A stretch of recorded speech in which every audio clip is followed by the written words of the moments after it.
Gostado muito de estudar, de aprender sobre, então também vai ser muito bom poder compartilhar com vocês que estão aqui hoje sobre o que a gente tem aprendido. Eu falo a gente, eu e as outras professoras que vocês irão, né, conhecer e dar aula delas nos próximos domingos. E no Centro de Capacitação Bíblica, a ideia é que a gente, eu só dando assim, uma ideia geral sobre as aulas que a gente vai ter, a ideia não é criar um molde sobre o que seja feminilidade na Bíblia.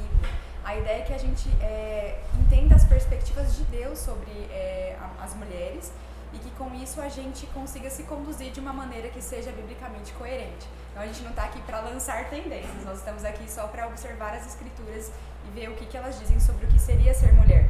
E isso não significa que para os homens não seja importante estar aqui, né? Porque todo homem conhece uma mulher e a gente não tem uma visão de Deus pela metade. Nós mulheres precisamos entender Deus que fez os homens e Deus que fez todos os seres humanos. Então, não é sem propósito vocês estarem aqui. Então, o tema de hoje é a mulher na teologia. Nós dividimos em 3 temas, né? A mulher na teologia, a mulher na família e a mulher na igreja. E a ideia é de começar pela teologia, porque começar pela origem de todas as coisas, Deus na criação, e como que o fato de Deus ter criado a mulher com todas as suas peculiaridades e até mesmo com as suas semelhanças, com a forma como Deus criou o homem, pode ensinar a gente sobre isso que eu comentei no início, de conduzir a própria vida e conduzir outros também. E aqui, só pra gente ter uma ideia do que a gente vai tratar na aula de hoje. A gente vai começar falando sobre como Deus criou a mulher, o que havia ali na criação que fala sobre a distinção da mulher, enquanto pensando no seu par, o homem, e o propósito dela em ter sido criada como foi. Na segunda parte da aula, a gente vai falar um pouquinho sobre as mulheres na Bíblia. Qual seria a visão de Deus sobre a mulher que ele criou. E a terceira parte, a gente vai falar sobre as mulheres de hoje, a visão que a sociedade tem sobre a mulher, e nisso é inevitável que a gente fale um pouquinho sobre feminismo. Eu só queria já deixar claro desde o início que a gente não vai conseguir esgotar nenhum assunto, o tempo é curto e os assuntos são muito extensos. Então, assim, eu até queria pedir para que vocês deixassem os comentários para o terço final da aula, para que a gente consiga chegar lá no final e depois de ter abordado tudo, para a gente ter uma visão mais completa de todos esses assuntos. Então, a gente vai começar lá pelo livro do Gênesis. Esse é capítulo 1, versículos 27 e 28. Eu vou pedir para a Meire ler para a gente, por favor. Criou Deus, pois, o homem à sua imagem. A imagem de Deus o criou, homem e mulher os criou. Deus os abençoou e lhes disse: sede fecundos, multiplicai-vos, enchei a terra e sujeitai. Dominai sobre os peixes do mar, sobre as aves do céu e sobre todo animal que rasteja pela terra. Obrigada, Meire. Então, começando do começo, começando do livro do Gênesis, o primeiro capítulo que fala sobre a criação. Então, a primeira coisa que a gente precisa entender sobre nós mulheres, entender sobre todos os seres humanos, é que o nosso Deus é Deus Criador e Ele nos criou da forma que nós somos. E Ele nos criou a sua imagem. E a gente vai entender um pouquinho o que significa ser criado à imagem de Deus. Essa imagem não necessariamente diz a respeito da forma, né? 2 braços, 2 pernas. Existem alguns estudiosos que falam que é justamente sobre isso. Mas a gente quer frisar que essa imagem, segundo a qual Deus nos criou, é uma imagem moral, no sentido de Ele nos ter feito com inteligência, com capacidade, de entender do que é bom, de compartilhar dos seus atributos. A gente vai falar um pouquinho disso a seguir, mas é que quando você lê essa palavra criados à imagem, você lê esse trecho, criados à imagem, você entenda que é a imagem moral de Deus, né? No sentido dele compartilhar conosco um pouco do seu raciocínio, da sua criatividade e de todas as características maravilhosas que ele tem. E uma coisa importante que eu já queria ressaltar aqui olha só o versículo 28, Deus os abençoou e lhes disse. Deus deu 2 ordens aí, né? Sobre a fecundidade e multiplicação, e a outra ordem é sobre a dominação. E nós, no contexto de igreja, nós temos muito o costume de entender, associar muito a mulher à figura da fecundidade e o homem à figura da dominação. E percebam que essa ordem Deus deu aos dois. Fecundidade e dominação, Deus deu ao homem e à mulher. É impossível que a mulher seja fecunda sem o homem, e é impossível que o homem domine sem a mulher. Então essa é a primeira coisa que a gente precisa entender, que essa ordem de Deus muitas vezes é distorcida ao longo dos anos da história da igreja e faz com que a gente tenha uma visão distorcida sobre nós mesmos. Então, falando um pouquinho sobre isso que a gente já comentou, nós fomos criados segundo a imagem moral de Deus, no sentido que Ele compartilha conosco atributos do seu caráter. Nós já tivemos aulas sobre isso, em que nós aprendemos que Deus, Ele é amor, Ele é bondade. Deus, ele não é apenas o conjunto de seus atributos, Ele é muito maior do que tudo isso, mas Ele compartilha conosco desses atributos que Ele tem, e essa imagem moral que a gente fala é nesse sentido, de que tudo que a gente conhece de bom, tudo que é bom vem de Deus, Ele compartilha isso conosco, por isso que nós temos as características que nós temos no sentido de racionalidade, no sentido de relacionamento, no sentido de pensamento, de criatividade, nesse sentido que nós somos imagem e semelhança de Deus. E percebam, imagem e semelhança de Deus não é só um privilégio para o cristão. Imagem e semelhança de Deus é algo para todos os seres humanos. E isso confere uma dignidade que deve ser, antes de tudo, quando a gente pensar no ser humano, a gente deve considerar essa dignidade. Dignidade que vem do fato de nós termos sido criados à imagem de Deus. Deus confere um mandato. Na teologia, esse mandato de fecundidade e de dominação que a gente leu lá no versículo 28 do Gênesis, chama mandato cultural. Então ele confere um mandato de fecundidade e domínio ao homem e à mulher, e eles dependem um do outro para exercê-lo.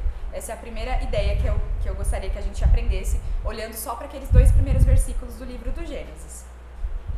Aí esse segundo versículo eu vou pedir para... pode ser o Oliver para ler, por favor? Disse mais o Senhor Deus: não é bom que o homem seja só. Far-lhe-ei uma auxiliadora que lhe seja idônea.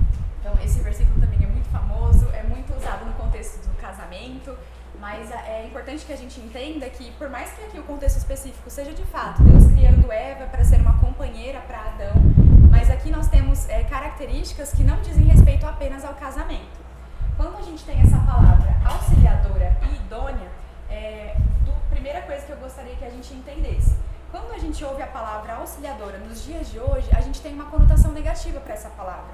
A gente pensa, poxa, vamos pensar numa grande empresa. O que é interessante? Ser o auxiliar do setor, o ajudante do setor ou o chefe do setor.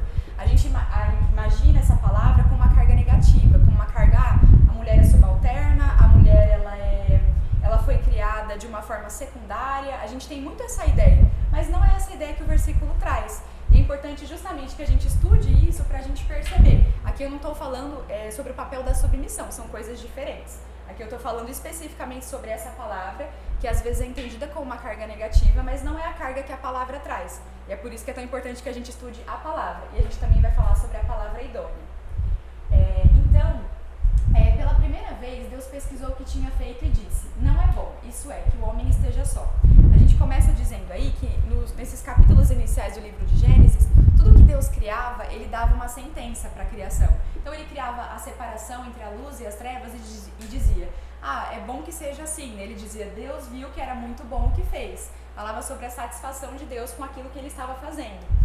Mas quando Ele criou o homem, e o homem só, Adão primeiro, a primeira vez que nesse texto de Gênesis a palavra não é bom, o trecho não é bom aparece.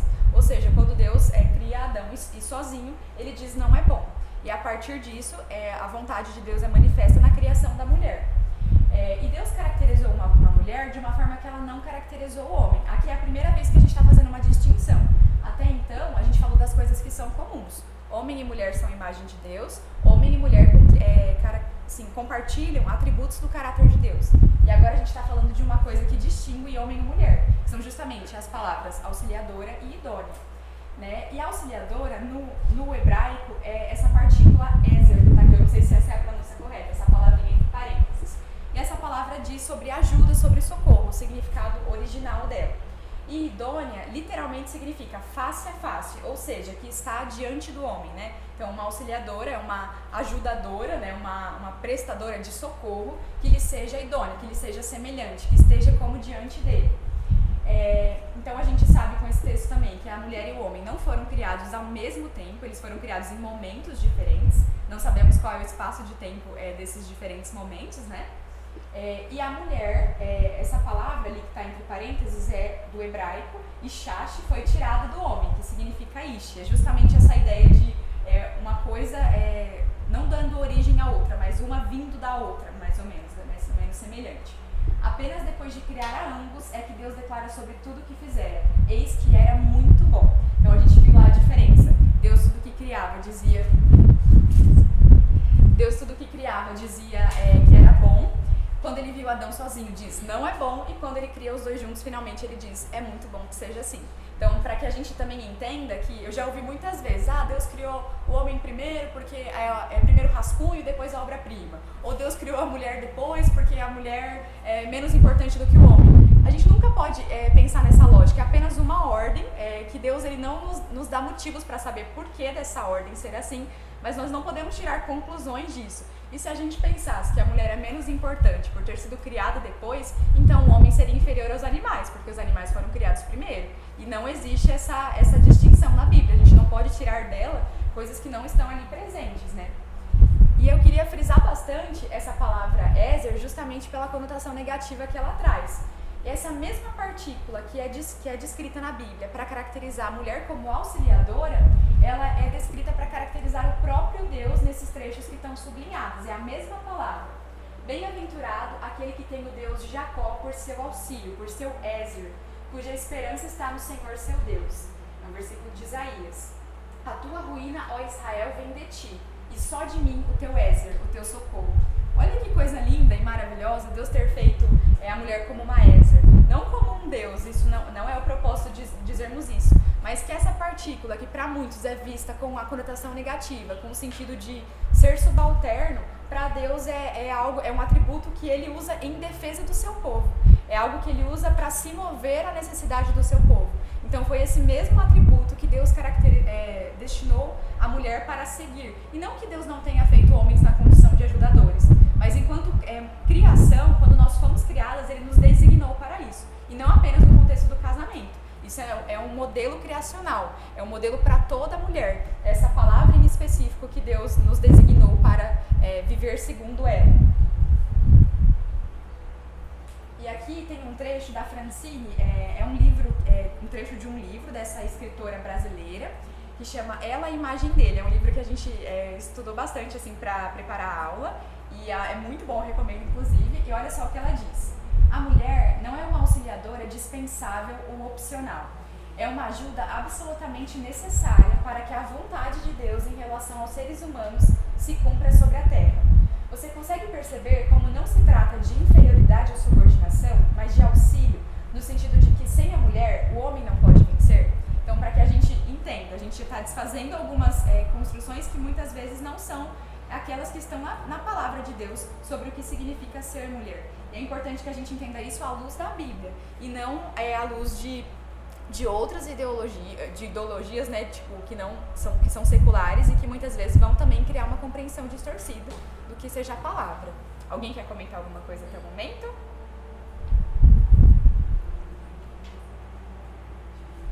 Aqui é aquele modelo criacional que eu comentei com vocês, que apesar daquele trecho em específico falar sobre a criação da Eva, a criação do Adão, e eles enquanto um casal, como foram criados para ser naquele momento, essa verdade sobre a mulher como auxiliadora é um modelo criacional que se estende a todas as mulheres.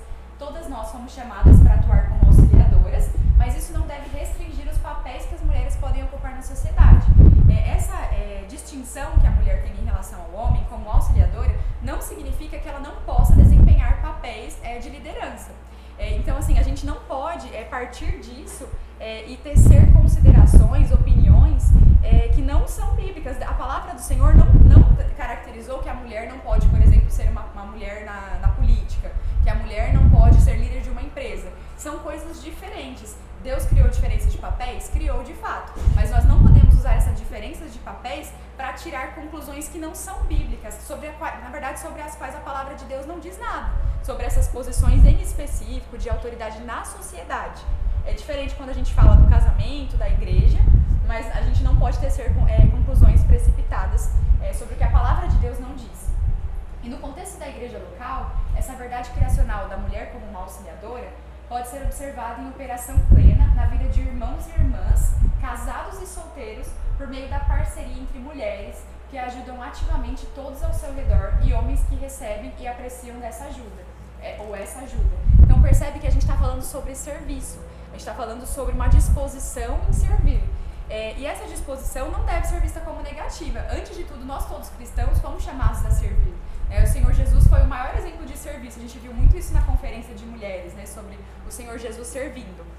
E eu não estou falando aqui, todos nós devemos servir, então não fique triste porque Deus te chamou a servir de forma bem particular. Na verdade, não. Ele te chamou a servir de forma bem particular, e não estou usando o fato dele chamar todos a servir para dizer que é igual o papel que a gente compartilha com os nossos irmãos portadores masculinos da imagem de Deus, vamos falar assim.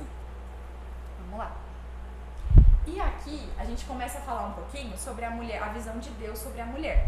E na visão de Deus sobre a mulher, eu trouxe assim duas perspectivas, né? A visão de Deus seria o quadrinho da redenção, e a queda seria aquilo que a gente observa na criação depois que o pecado entra no mundo.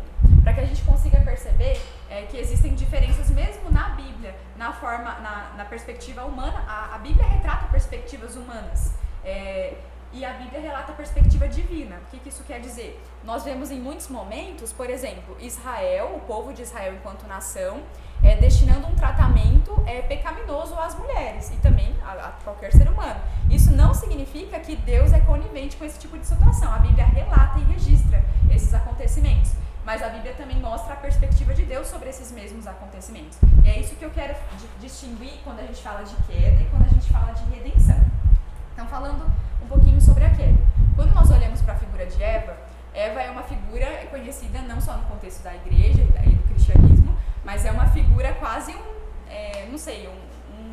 como que eu vou dizer? Um outdoor do que seria pecado, do que seria traição, ardilosidade. A gente vê muito Eva nessa figura, a mulher que foi enganada pela serpente, a mulher por meio da qual vieram as dores de parto, veio o pecado ao mundo. Então, na perspectiva da queda, a gente vê que a gente coloca a Eva como uma figura central da queda, como que se sem Eva não haveria pecado no mundo, quando na verdade a gente entende que Deus é soberano, Deus não pode ser surpreendido, e Eva não surpreendeu a Deus quando ela comeu do fruto proibido, né? Então, assim, Eva não conseguiu de alguma forma desviar a vontade de Deus. Então a gente precisa entender que Eva, mulher, ela não é o personagem principal na queda. A gente precisa entender que o ser humano é o personagem principal na queda. É verdade que foi a mulher que primeiro pecou, a gente não está falando que não é isso. Mas é que a gente precisa entender que essas distinções que a gente cria levam a distorções absurdas lá na frente. Então, na perspectiva da queda, pode falar. E a gente percebe uma coisa, que depois do pecado, Deus falou o quê? Adão, onde estás? Ele não mandou Eva, cadê você? Que Eva tiver. Foi Adão que ele chamou. E não é porque ele não sabia onde ele estava, né? Mas a responsabilidade chamou. Eu não vou entrar Mas percebe, a gente vai depois falar um pouquinho sobre essa distinção na forma de Deus lidar, né? A ideia é essa mesmo que você falou. Eu conheci mulheres que diziam assim, quando eu chegar lá no céu, eu vou pegar Eva. E vou. Eu falei assim, e se fosse você? Né? Porque cada um de nós, ninguém sabe o que nós faríamos. Nós faríamos aliás, que nós sabemos que nós faríamos. A gente aprontaria ou dobrado, né? Exato. Então, assim, é um drama, o drama da queda não é um drama feminino ou um drama masculino. Sim. É um drama humano. A gente precisa entender primeiro isso. E se a gente pega agora comparando com a perspectiva da redenção, a perspectiva de Deus sobre essa mesma situação. Deus, a história poderia ter acabado ali. Poxa, eu criei uma mulher, criei um homem, os dois se afastaram do meu propósito. Mas Deus usa justamente essa mulher para que ela fosse a portadora da semente que lá na frente ela seria ali uma ascendente, a primeira ascendente do próprio Cristo. Essa mesma mulher envolvida no drama da queda é a mulher que daria origem a todo o povo, a nação de Israel, da qual viria Jesus, o Salvador de toda a humanidade. Então Deus usa essa mesma mulher no seu propósito de redenção. Lá em Gênesis 3,15 ele fala sobre o descendente da mulher que esmagaria a cabeça da serpente, o próprio Cristo. Então lá na queda já havia a redenção em curso, né? E essa é a perspectiva de Deus, que essa mesma mulher pecadora é uma mulher que ele usa em seu plano. Então, olha a diferença da perspectiva humana que a palavra também retrata, mas a perspectiva do próprio Deus sobre o mesmo assunto. E aí, quando a gente olha um pouquinho sobre o Antigo Testamento, a gente vai ver que, principalmente nos livro de Juízes, a gente vê muito isso, eu coloquei referências, livro de Deuteronômio, a gente vê que os efeitos da queda acontecendo na palavra. Como eu falei, a palavra registra pecados também. Quando a gente vê, por exemplo, ali tem uma referência de Juízes, a gente não vai ler inteira porque é um contexto longo, mas é uma história que eu imagino que vocês conheçam, de um levita que tem uma concubina e ele oferece a concubina para ser morta, estuprada por vários homens ao longo de toda uma noite. Então, olha o tratamento que era dispensado à mulher, como um levita, um homem envolvido ali em assuntos espirituais, né, em assuntos teológicos, oferece a própria companheira para ser hostilizada por várias pessoas, né? E essa mulher morre, ela é partida e enviada a várias nações. Significa que Deus aprovou o assunto de forma alguma. Esses versos são registrados mostrando justamente para nós, e esse trecho começa falando em Juízes. Na época em que não havia rei em Israel, cada um fazia o que era bom aos seus próprios olhos. E o que era bom aos seus próprios olhos era justamente a perversão do juízo, a corrupção moral humana. A Bíblia retrata isso. E a gente vê então na queda, olha como na queda a gente tem efeitos extremamente nocivos das ações humanas uns contra os outros. E essas ações humanas muitas vezes resultam numa opressão cruel sobre as mulheres. Nessa questão dos estupros, dos sequestros, capturas de guerra, a gente vê tudo isso retratado no Antigo Testamento. E no Antigo Testamento nós também vemos, na perspectiva agora da redenção, a graça de Deus manifesta em mulheres que foram chamadas para ter um papel, assim, para serem referências na história do povo de Israel. Temos Miriam, a irmã de Moisés, né, que teceu cânticos que nós lemos hoje em agradecimento a Deus pelo livramento do povo do Egito. Nós temos Débora, uma mulher que foi uma juíza, né, importante na história de Israel, no mesmo livro dos Juízes, que retrata uma mulher sendo extremamente hostilizada. Nós vemos Ruth, né, uma mulher que era estrangeira, e ela foi bisavó do rei Davi, uma mulher estrangeira que foi alvo de um homem misericordioso também, que é uma figura às vezes do próprio Cristo, né, Boaz. Abigail, né, uma das esposas de Davi, Jael, Esther, Ana. Então, ao mesmo tempo que nós temos mulheres sendo profundamente hostilizadas pelos efeitos do drama da queda, não necessariamente o homem hostilizando a mulher, o pecado hostilizando a mulher. E nós vemos mulheres que foram expoentes no sentido de Deus tê-la chamado para um grande papel na história do próprio povo dele, né? Então, olha a diferença de perspectiva que a gente tem e riqueza na palavra de Deus. E no Novo Testamento, eu queria pedir para alguém abrir em João, capítulo 8, dos versos 1 ao 11. A gente vê uma opressão que não é estabelecida por Deus sobre a mulher. E eu já falo por quê. É um texto conhecido, eu vou pedir para alguém ler, assim que alguém achar pode ler, para todos nós. E o 1 ao 11, isso, pode ler. Jesus, no entanto, foi para o Monte das Oliveiras. De madrugada, voltou novamente para o templo e todo o povo se reuniu em volta dele. E Jesus, assentado, os ensinava. Então os escribas e fariseus trouxeram à presença dele uma mulher surpreendida em adultério, e fazendo-a ficar em pé no meio de todos, disseram a Jesus: Mestre, esta mulher foi surpreendida em flagrante adultério. Na lei, Moisés nos ordenou que tais mulheres sejam apedrejadas. E o Senhor, o que tem a dizer? Eles diziam isso tentando-o para terem de que o acusar. Mas Jesus, inclinando-se, escrevia na terra com o dedo. Como eles insistiam na pergunta, Jesus se levantou e lhe disse: Quem de vocês estiver sem pecado, seja o primeiro a atirar uma pedra nela. E inclinando-se novamente, continuou a escrever no chão. Mas eles, ouvindo essa resposta, foram saindo um por um, a começar pelos mais velhos até os últimos, ficando só Jesus e a mulher em pé diante dele. Levantando-se, Jesus perguntou a ela: Mulher, onde estão eles? Ninguém condenou você? Ela respondeu: Ninguém, Senhor.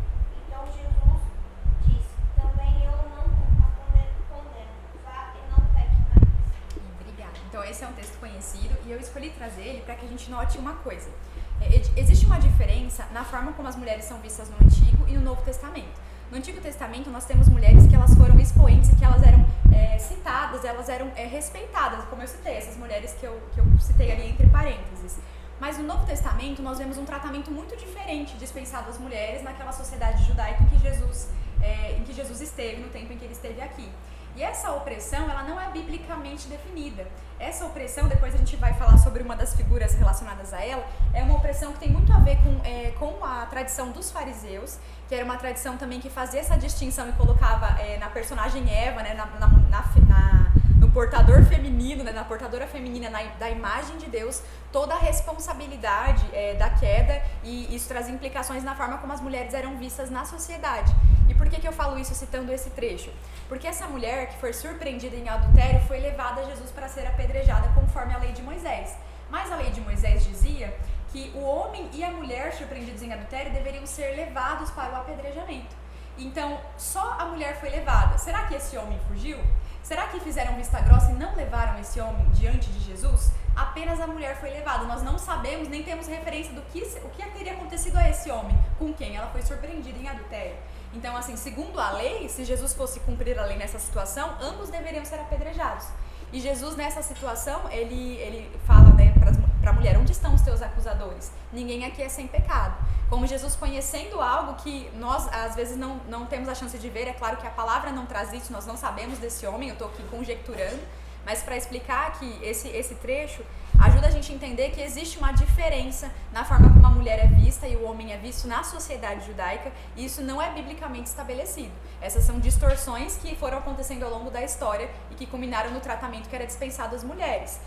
Então, nós temos esses exemplos. Nós temos em Lucas 7 o trecho em que a mulher pecadora vai lavar os pés de Jesus, e ela é tratada com extrema hostilidade na casa de Simão, sendo que ela estava ali tendo um gesto de adoração, e Jesus não a rejeita, pelo contrário, ele a perdoa, né? Então, Jesus não rejeita o fato de que ela era pecadora, mas ele a perdoa e a inclui, né? E diferente do tratamento que seria dispensado se ele não estivesse lá, para a gente ver essa diferença.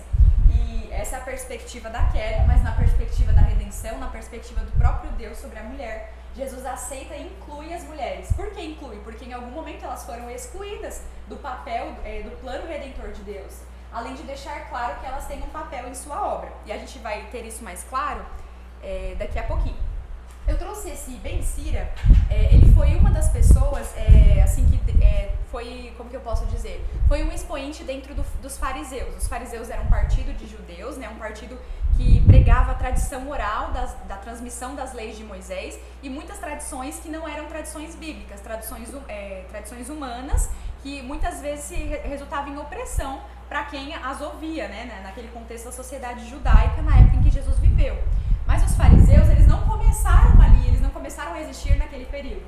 Eles começaram, a história deles é que eles tenham surgido entre o período entre os dois testamentos, um período de 400 anos entre o Antigo e o Novo Testamento, em que não houve profecia, não houve palavra revelada de Deus que nós temos escrita. Existe um gap ali de 400 anos entre o Antigo e o Novo Testamento, e foi nesse período que os fariseus começaram a se organizar. E entre eles nós temos esse expoente, considerado entre os fariseus, que é Ben Sira. E olha o que ele dizia sobre a mulher. Eu vou pedir para a Érica ler para a gente, por favor. Uma mulher, o pecado dele no começo, e por causa dela todos nós morremos. Não há veneno pior que o de uma serpente, nenhum veneno maior que o de uma mulher. Melhor o rancor de um homem do que a bondade de uma mulher.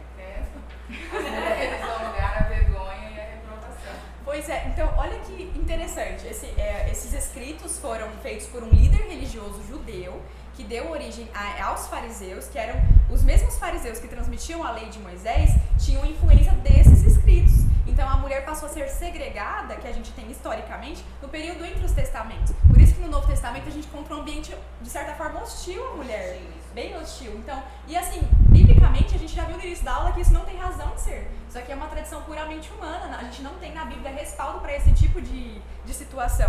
E olha como isso reverberou na história da igreja. Tertuliano foi um dos pais da igreja. Na tradição cristã, ele é uma das pessoas envolvidas na construção da história da igreja, século 3 depois de Cristo. E olha também o que ele diz sobre Eva, no caso. Vou pedir para a Vivi ler pra gente, por favor. Não sabeis que cada uma de vós é uma Eva, a sentença de Deus sobre esse vosso sexo habita nessa Eva. Necessariamente, a culpa também tem de estar ali. Tu és o portal que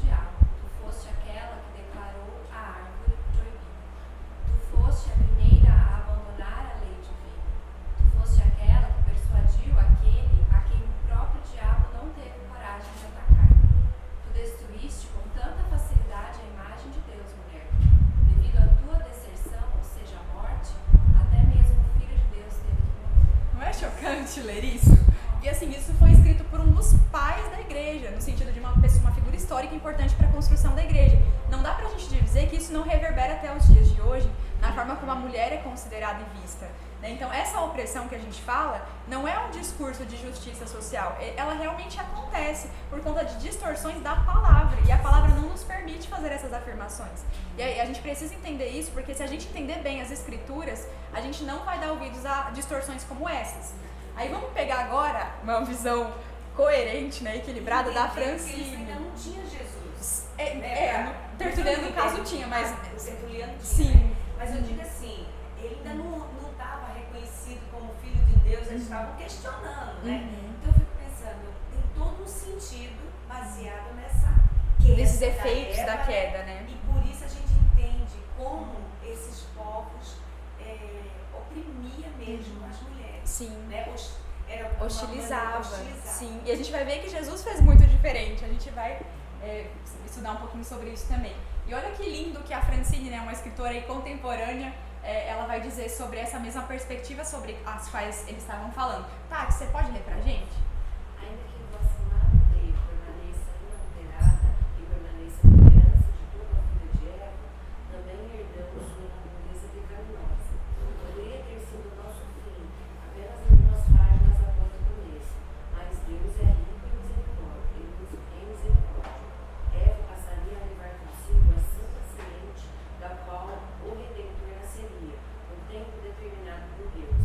Mesmo em meio ao momento mais triste da história, Deus mostra misericórdia às mulheres, levando-as da vergonha do pecado e posicionando-as como parte do seu plano redentor. Obrigada. Então a gente viu perspectivas humanas sobre a queda e a figura da Eva na queda, de Tertuliano, de Ben Sira, que foram expoentes da religião. E nós vemos também aqui uma teóloga falando que, mostrando, direcionando nossos olhos para o fato de que Deus é rico em misericórdia e que Deus sim viu o pecado de Eva, mas Deus colocou-a como parte do seu plano redentor. Né? Adão foi o homem pelo qual entrou o pecado no mundo e Deus foi gracioso com Adão. Eva foi a mulher por meio da qual o pecado entrou no mundo e Deus foi gracioso com Eva, sendo ela a primeira ascendente aí da genealogia que daria origem a Jesus, o nosso Jesus, né? E aqui eu gosto muito dessa parte porque é um momento em que a gente olha um pouquinho sobre o tratamento que Jesus dispensou às mulheres, né? A gente não vai ler todas as referências, né, para não tomar um tempo excessivo, mas vocês podem consultar depois, eu vou disponibilizar os slides. Mas olha que legal a forma como Jesus tratou as mulheres. Jesus declara sobre as mulheres que elas são aceitas. Lá no livro de Lucas 7 é justamente a referência da mulher pecadora que vai lavar os pés de Jesus. E ela está chorando, ela está comovida. Nós não sabemos o que ela carregava em si, quais eram os pecados que a levaram a chorar e a adoração que foi motivada no coração dela. E Jesus a perdoa, fala, sua fé te salvou, vá em paz. Jesus a declara perdoada e a recebe com graça. Jesus também declara sobre as mulheres que elas são incluídas. No livro de Lucas, capítulo 18, dos versos 1 a 8, nós temos Jesus colocando nas suas histórias, Jesus contava parábolas. E ele falou sobre uma mulher viúva persistente na oração. Ele usou um valor teológico, né, a persistência na oração, e colocou nesse valor teológico a figura de uma mulher viúva, que era uma mulher desconsiderada naquela época, né? Então Jesus ele inclui exemplos de mulheres nas suas histórias. Nessa época, nessa sociedade judaica em que Jesus esteve, as mulheres não faziam parte sequer das histórias bíblicas e teológicas, e Jesus inclui essas mulheres. Nós temos a mulher da dracma perdida, que Jesus usa como exemplo, né, também para compartilhar verdades eternas. Jesus coloca as mulheres nas páginas da Bíblia, não só nas suas histórias, mas no seu reino. Jesus também declara sobre as mulheres que elas são missionárias. Ali a referência é João 4, a mulher samaritana. Então Jesus, a mulher samaritana é a primeira pessoa para quem Jesus declara abertamente ser o Messias. Olha que coisa maravilhosa. E o testemunho de uma mulher naquela época não era válido, não era considerado verdadeiro. E ele compartilha com essa mulher compartilha com as pessoas da cidade. Ele me disse tudo quanto tenho feito. E fala que muitos samaritanos vieram a crer por meio do testemunho daquela mulher. Então Jesus declara que mulheres são missionárias. Jesus as declara como filhas. Eu queria pedir para alguém ler Gálatas 3, versos 26 a 29. Enquanto a pessoa abre, também Jesus nos declara como teólogas, no sentido de mulheres capazes de estudar e entender da palavra por meio do Espírito dele. Então, Maria, a gente pode entender Maria na condição de discípula, de seguidora. Nós temos no livro de Lucas capítulo 8, versos 1 a 3, a descrição do nome de mulheres que apoiavam financeiramente o ministério de Jesus. Ele fala que os discípulos seguiam a Jesus e que essas mulheres, Joana, Maria e tal, cita Maria em primeiro lugar, e os estudiosos falam que essa citação dos nomes das mulheres naquela posição em específico, logo em seguida a citação dos discípulos, mostra que elas seguiam Jesus também e apoiavam financeiramente o seu ministério. Depois a gente pode ler Lucas 8, 1-3. E também discute assuntos teológicos. Jesus ele não desconsidera as mulheres enquanto capazes de entender assuntos teológicos. Ele conversou com Marta sobre a ressurreição, no episódio em que Lázaro estava morto, e ele falou sobre a ressurreição e a vida. Olha que verdade eterna que ele compartilhou ali com Marta. Maria, a irmã de Marta, aprendia aos pés de Jesus também, em uma ocasião, aquela em que Marta limpava a casa, Maria escutava o que Jesus tinha para dizer. Quem que abriu Gálatas, por favor, pode ler. Todos vocês são filhos de Deus mediante a fé em Cristo Jesus, pois os que em Cristo foram batizados, de Cristo se revestiram. Não há judeu, nem grego, escravo nem livre, homem nem mulher, pois todos vocês são em Cristo Jesus. E se vocês são de Cristo, são descendência de Abraão e herdeiros segundo a promessa. Ou seja, olha que coisa linda. As mulheres muitas vezes também não eram colocadas na herança da família. E aí Paulo está dizendo, todos vocês são herdeiros, descendência de Abraão, herdeiros. Então Deus nos fez filhas, Deus nos fez filhos e filhas, né? Então aí esse texto não está abolindo uma diferença de papéis, mas ele está abolindo uma diferença de capacidade, de dignidade que não existe. Deus não nos fez diferentes em dignidade, diferentes em capacidade. Ele nos fez filhas dele. Não existe essa distinção nesse sentido da dignidade. Nós somos as portadoras da imagem dele, assim como os nossos irmãos também são, né? Vamos passar e seguir adiante. Então Jesus nos declarou aceitas, incluídas, missionárias, filhas e teólogas. Ele colocou de volta a mulher nas páginas da história. E aqui, eu sei que é uma quebra, a gente está falando ali da Bíblia, daqui a pouco um monte de imagens aqui. Mas o que eu quero dizer com esse terço final da aula? É impossível a gente falar sobre o papel da mulher e sobre as diferenças entre homem e mulher sem falar de feminismo. Porque todas nós, mulheres e homens que estão aqui, nós nascemos no mundo pós-feminista. E a minha intenção aqui é que a gente consiga partir de um mesmo ponto, no sentido de entender um pouquinho, brevemente, da história do feminismo, algumas conquistas que nós compartilhamos por conta do feminismo, mas entender por que nós não podemos nos declarar feministas enquanto mulheres cristãs, porque existem algumas distorções e algumas coisas com as quais nós não podemos concordar. Mas isso não significa que alguns dos problemas apontados pelo feminismo são problemas reais. Então eu queria dedicar esse terço final da aula para falar um pouquinho sobre isso. Aqui tem frases que você com certeza já ouviu. Meu corpo, minhas regras, lugar de mulher onde ela quiser, algumas das grandes pautas, né, empoderamento, liberdade, representatividade, igualdade, que falam sobre pautas defendidas e levantadas pelo feminismo. Então, eu queria falar um pouquinho sobre isso, porque teologia tem tudo a ver com sociedade. Quando a gente entende o nosso papel na sociedade, enquanto cristãs, enquanto cristãos, enquanto pessoas feitas à imagem de Deus, nós vamos ter um determinado comportamento e entender a sociedade de um determinado jeito. Então, não dá para falar de teologia e não falar de sociedade, né? E a gente vai falar um pouquinho sobre isso. Então, aqui eu trouxe só algumas conquistas atribuídas ao feminismo para nós mulheres brasileiras, para que você entenda que a opressão que o feminismo aponta de fato acontece. Exemplo, olha quando a mulher foi ter direito ao cartão de crédito, 1974, Lei de Igualdade e de Oportunidade de Crédito. Para abrir um cartão de crédito no banco, a mulher precisava ter uma autorização por escrito, tecida por seu marido.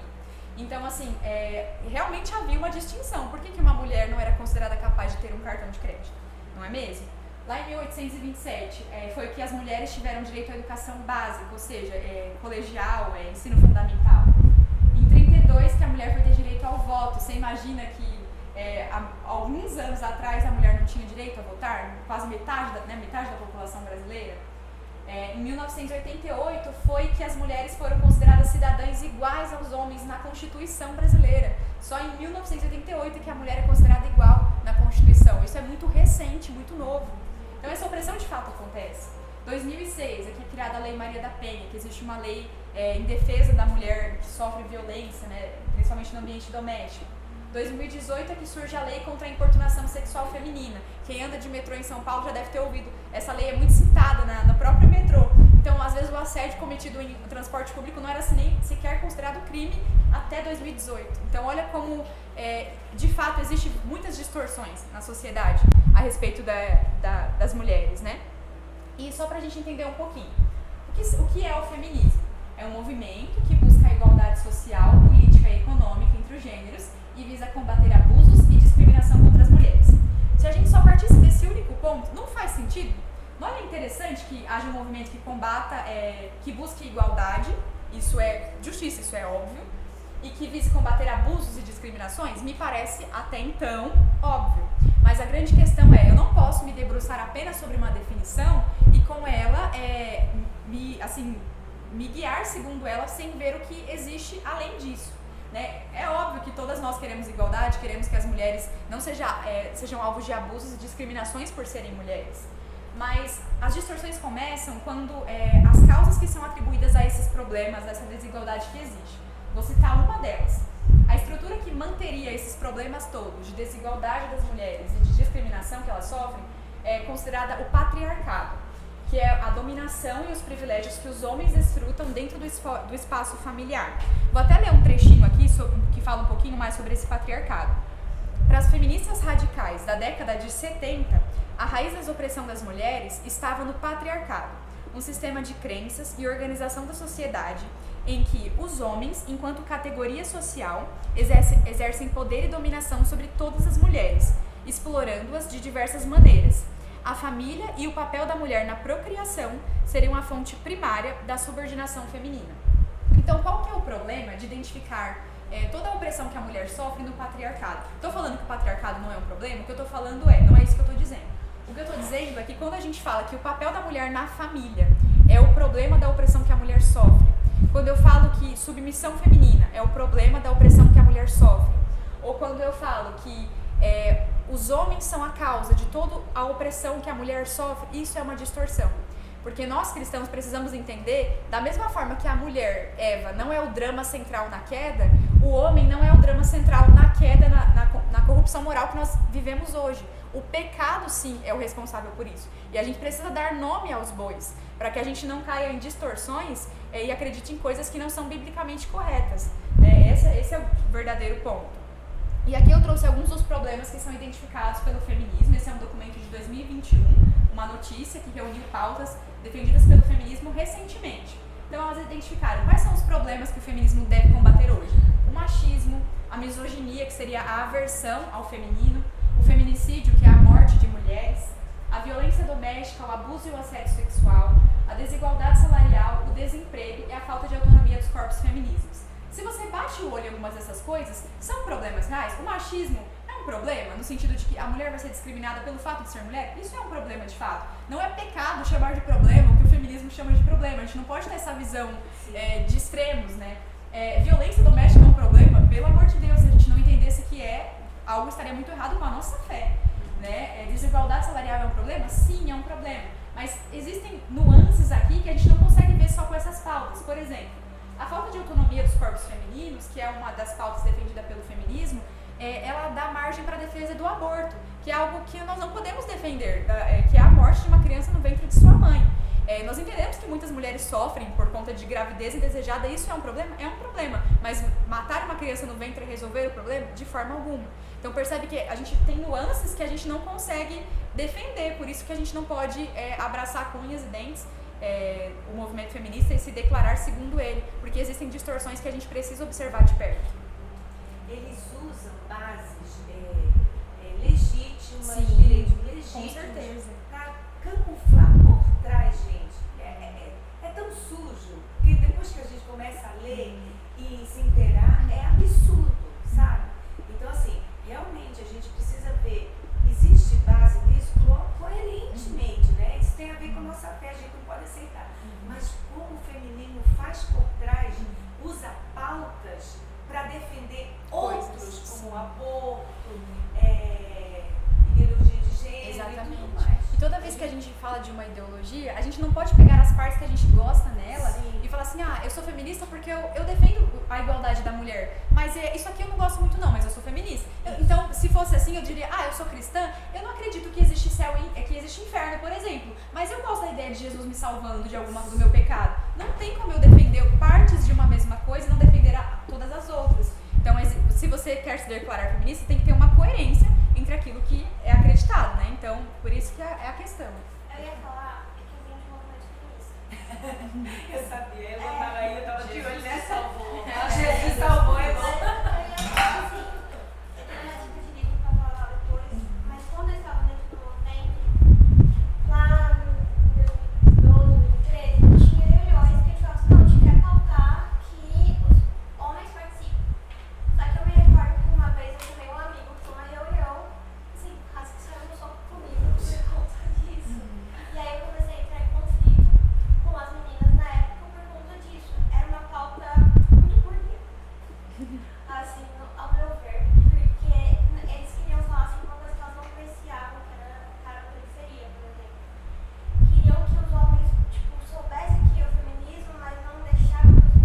É óbvio que tem momentos que o homem vai participar, só que toda vez era um momento de agressividade. E eu lembro que esse meu amigo chegou na reunião, ele ficou muito sem graça, eu fiquei sem graça, ele foi embora.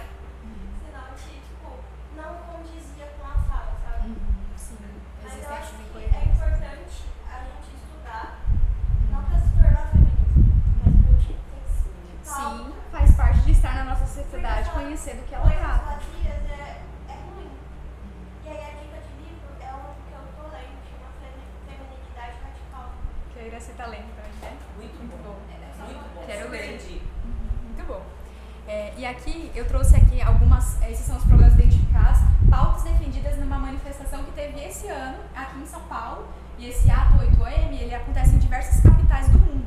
E olha só quais foram as pautas defendidas: combate ao racismo, a descriminalização do aborto, a defesa do direito das mulheres LGBTQIA+, direito à educação, redução da desigualdade de gênero no mercado de trabalho. Tem pautas que é sensato que a gente defenda? Sim. Redução da desigualdade de gênero no mercado de trabalho? Legal. Agora, descriminalização do aborto, você percebe? Tem coisas que são, que não dá para defender uma coisa e defender a outra. E são as pautas que são defendidas hoje. Não é só algo em relação à opressão feminina, mas tem outras questões envolvidas também que a gente precisa olhar e observar, né, de perto, para que a gente entenda um pouquinho da totalidade. E é claro que a aula hoje sobre o feminismo vai ser reducionista porque é muita coisa para falar. E então eu vou correr o risco de ser simplista aqui hoje, né? E falando assim, brevemente sobre a história do feminismo, qual que foi a origem dele? Revolução Francesa. Então, final do século XVIII, a Revolução Francesa, a gente tem aqueles lemas de igualdade, liberdade e fraternidade, que era um lema sobre liberdade política, igualdade de direitos, do cidadão, né, do cidadão comum, acesso à política desenvolvida pelo cidadão favorecido, né, em termos de riqueza e abastança social. E nessa situação foi feito um documento chamado Declaração dos Direitos do Homem e do Cidadão. Era um documento que falava sobre a igualdade dos homens em relação à política, a igualdade no mercado de trabalho, assim, direitos básicos do homem. E nesse contexto, a mulher não estava incluída nesse documento. Aí uma mulher, ela teceu um documento, a Declaração dos Direitos da Mulher e da Cidadã, em 1791. E esse documento, gente, eu fui ler o documento, se vocês quiserem ler, tem disponível na internet, é muito básico os direitos defendidos ali, o direito que a mulher participe da herança, que os seus filhos sejam reconhecidos como legítimos, assim, os filhos do casal, eram coisas muito básicas, que ela tenha acesso à política, assim, sabe, coisa que toda pessoa deveria ter. Vai abordar isso também na Revolução Industrial, que chama sufragismo. Eu acho que eu já assisti isso. Ele é um filme bom, tipo, ele é um filme histórico que vai falar o início da Revolução justamente como pensou. Porque as mulheres estavam trabalhando cargas horárias muito mais altas que o homem, e aí as precisamos mudar isso. Ou seja, né, tipo, reivindicações trabalhistas, direitos básicos, né, e essa mulher, ela até foi guilhotinada, né, pelo Robespierre da época, né, e assim, por defender o que ela defendia, não só a questão do direito da mulher, mas outras questões também. E assim, eu vou passar bem rapidinho nessa parte, gente, porque assim, só pra gente ter uma ideia. Esse foi a origem atribuída ao feminismo, essa declaração de documentos de igualdade de direitos, que depois reverberou de forma importante na sociedade da época e em outros locais também. E aí o feminismo, ele partiu daí dividindo-se em ondas. Ondas são momentos históricos que o feminismo compartilhava de ideias mais ou menos parecidas que tecem uma linha para o movimento. A onda mais recente é a de 2010 e cada uma delas é caracterizada por uma pauta que é mais relevante e por direitos que são defendidos mais relevantes. Então lá na primeira onda era o direito ao voto e o acesso à educação formal, a pauta principal. Na segunda onda, que é mais recente da década de 60, já se fala sobre direitos reprodutivos, acesso à contracepção, a lei do direito ao divórcio e o aborto. Na terceira onda já existe a questão dos estereótipos de gênero e da discriminação entre os gêneros, então você desejava combater isso, e aqui entra a questão dos direitos LGBTQIA+, né, enfim, das mulheres trans, começa a entrar essa pauta.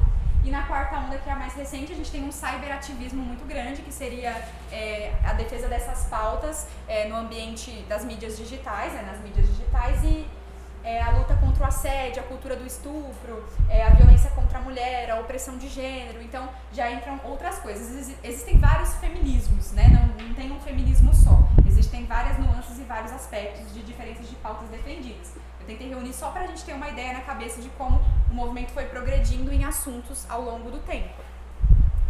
E aqui eu trouxe um trecho atribuído não atribuído, né? É do livro mesmo, da Simone de Beauvoir, né, que ela foi uma dos expoentes da segunda onda do feminismo. Ela escreveu esse livro, O Segundo Sexo, que até hoje é muito valorizado no movimento feminista. E olha só o que ela diz. Não acredito que existam qualidades, valores, modos de vida especificamente femininos. Seria admitir a existência de uma natureza feminina, quer dizer, aderir a um mito inventado pelos homens para prender as mulheres na sua condição de oprimidas. Não se trata para a mulher de se afirmar como mulher, mas de tornar-se um ser humano na sua integridade. Por que eu trouxe esse trecho? Qual que é o problema que eu identifico? Aqui, a Simone, ela defende que não existe uma natureza feminina, que essas diferenças entre homem e mulher, elas são socialmente construídas, e que não existe uma essência feminina, uma natureza feminina, uma diferença de papéis. Que tudo isso é construído segundo mitos humanos. E a gente viu que a construção da diferença de papéis entre homem e mulher é determinado biblicamente, ou seja, isso é teologia, isso é verdade eterna para nós. Então nós não podemos ver que isso seja uma construção social. Dignidade e capacidade, não existe diferença entre homem e mulher. Ambos são portadores da imagem de Deus, é isso que nos confere dignidade. Mas dizer que não existe diferença de papéis e que não existe uma natureza feminina e que essa natureza feminina existente seria a causa de toda a opressão que as mulheres sofrem, é ir diretamente contra aquilo que Deus preza em sua palavra. E não tem como eu defender esse ponto de vista e não defender todo o resto também. Por isso que é importante a gente se atentar a esse tipo de coisa. E aqui é só um trecho. Estimulo vocês a conhecerem mais, porque é muito pouco diante de toda a história do movimento, né? Que não é só a Simone, mas é importante que ela é uma das bases. Por isso que eu trouxe um trecho dela. Agora, assim, só refletindo um pouco, a gente está chegando no final da aula, qual que é a crítica que eu gostaria de propor hoje aqui? Que a gente pensasse em relação àquilo que a gente já viu hoje. Alguns dos problemas apontados pelo feminismo são problemas reais? A gente concordou que sim. A violência contra a mulher é um problema real, a desigualdade salarial é um problema real, a discriminação que a mulher sofre por ser mulher, tudo isso é um problema real. E o feminismo, ele identifica esse problema e ele traz à tona, no sentido das mídias sociais, para a mídia aberta e também nos contextos do dia a dia, traz esses problemas de forma clara e objetiva. E é errado que a gente concorde em algum sentido, isso que você está apontando como problema é um problema? Não há pecado nisso, de ver como um problema aquilo que de fato é um problema. Agora, o problema da mulher é o homem, ou a gente pode colocar todo o peso dessa opressão que de fato acontece na sociedade, no homem, no patriarcado, na submissão que a mulher vive no ambiente doméstico? Isso a gente não pode dizer que porque o problema do homem e da mulher é o pecado. O problema de todas as distorções que acontecem, é verdade que essas distorções, muitas vezes, elas pesam sim pro lado da mulher, eu vejo dessa forma, mas isso não significa que o problema da mulher é o homem, significa que o problema do homem e da mulher é o pecado, que nós sofremos os efeitos dos pecados uns dos outros, né? E que sim, existe uma opressão e uma crueldade muito grande no mundo que nós vivemos hoje, mas isso não significa que o problema da mulher é o homem. Acho que isso é importante que a gente entenda. E qual então que é a verdadeira causa do pecado? A gente falou aqui, entendeu que a queda trouxe vários impactos negativos que a gente vê registrados na própria palavra, sobre a forma como os seres humanos se tratam e a forma que as mulheres eram tratadas também. A verdadeira causa do problema então é o pecado que habita no ser humano, o pecado da humanidade corrupta, moralmente decaída, que experimenta todo tipo de traumas, de guerras, de distorções teológicas e também em outros ambientes. Esse é o verdadeiro problema da queda que começou lá no início de todas as coisas. E então qual que é a solução para o problema? Enfim, que vocês dizem sobre isso? Cristo é a solução. Cristo é a solução do problema. Sim, isso nós sabemos, nós, né, estamos aqui de alguma forma porque nós cremos nisso. Cristo é a solução para o problema. Cristo é a solução do problema no sentido do evangelho que as pessoas precisam. O evangelho, ele é combate ao pecado, mas nós não estamos defendendo o evangelho como uma tentativa de, o evangelho vai melhorar a sociedade em que eu vivo? Claro que vai, né? A gente crê que a nossa fé, ela tem um impacto em tudo que a gente faz, em tudo que a gente vive. Mas o evangelho, ele não é uma resposta de, tipo assim, eu vou abrir uma caixinha do evangelho e todos os problemas que existem na sociedade vão acabar. Isso não vai acontecer enquanto nós vivemos aqui. Você e eu, se Jesus não vier antes, iremos morrer e alguns problemas vão continuar acontecendo, tendo ou não mais igrejas na cidade em que a gente vive, mais cristãos na cidade que a gente vive, porque o pecado afeta cristãos e não cristãos, né? Os efeitos da queda, eles estão em curso até que o Senhor cesse tudo isso, né? E você age de modo a apontar para a solução?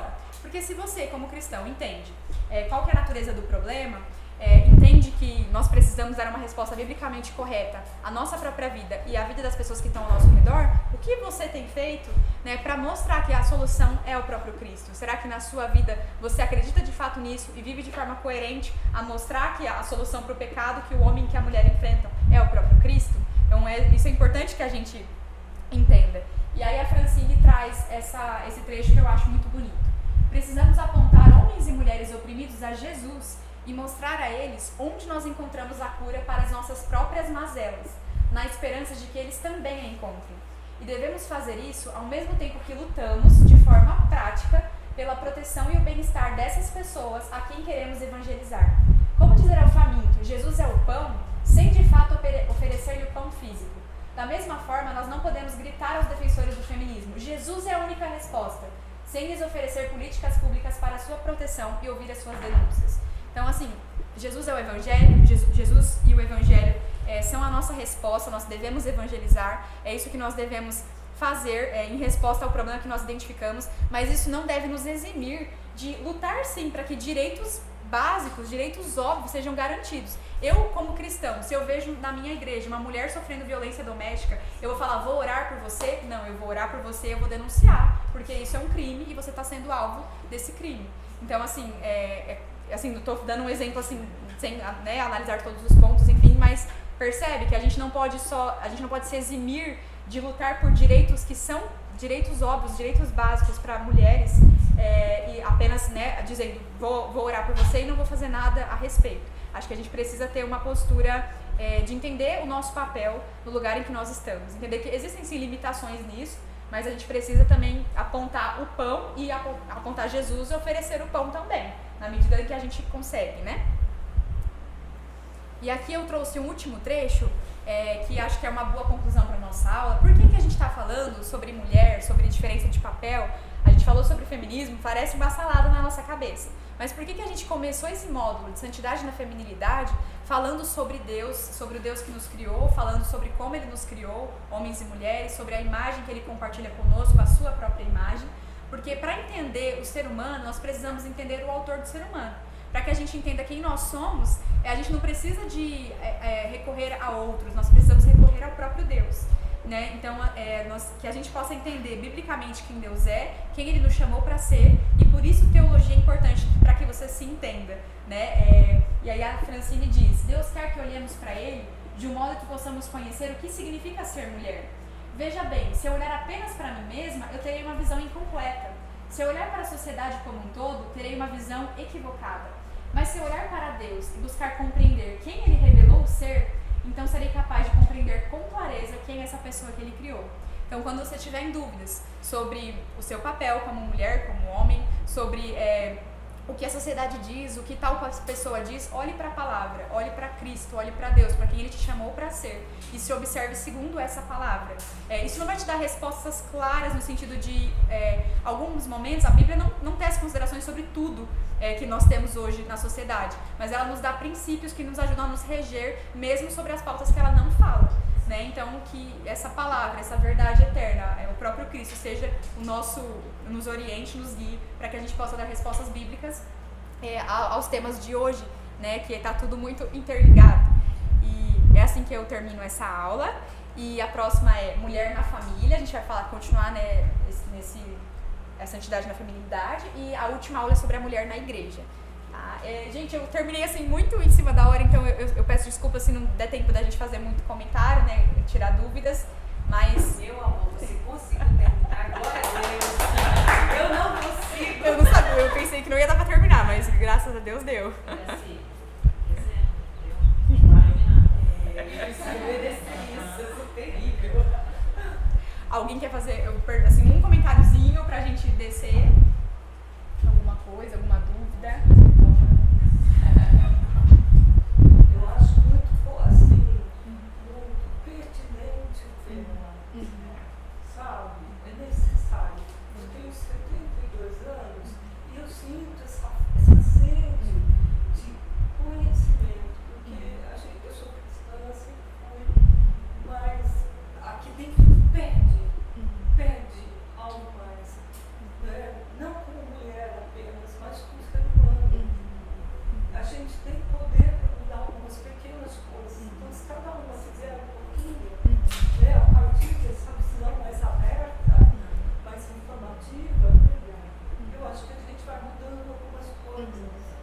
Com E certeza. muito bom no sentido assim, muitas jovens entrando na faculdade sem noção nenhuma, faz uma matéria que não tem nada a ver com o seu curso, como já aconteceu em várias histórias, e se perderam justamente porque eles camuflam quando passa para você. E até você descobrir, você pode ter se perdido, entendeu? Sim. Então é muito apropriado. Eu, pessoalmente, já flertei muitas vezes com o feminismo, por não entender muitas coisas da própria palavra. Às vezes não me debruçava na palavra com medo do que eu iria encontrar, né? Sem entender coisas que são verdades muito importantes e que eu entendo que Deus criou segundo a sua boa vontade, mas até entender isso demorou. E a gente precisa, nesse sentido, de conversar sobre, né? De ter momentos como esse. Então, que bom que vocês vieram, que a gente siga entendendo e aprendendo juntos. Eu só queria pedir uma coisa pra vocês, pra tirar uma foto da classe, porque a gente tá sem lista de presença. Paula já tirou. Ah, você tirou? Obrigada, Paulinha. Então, perfeito.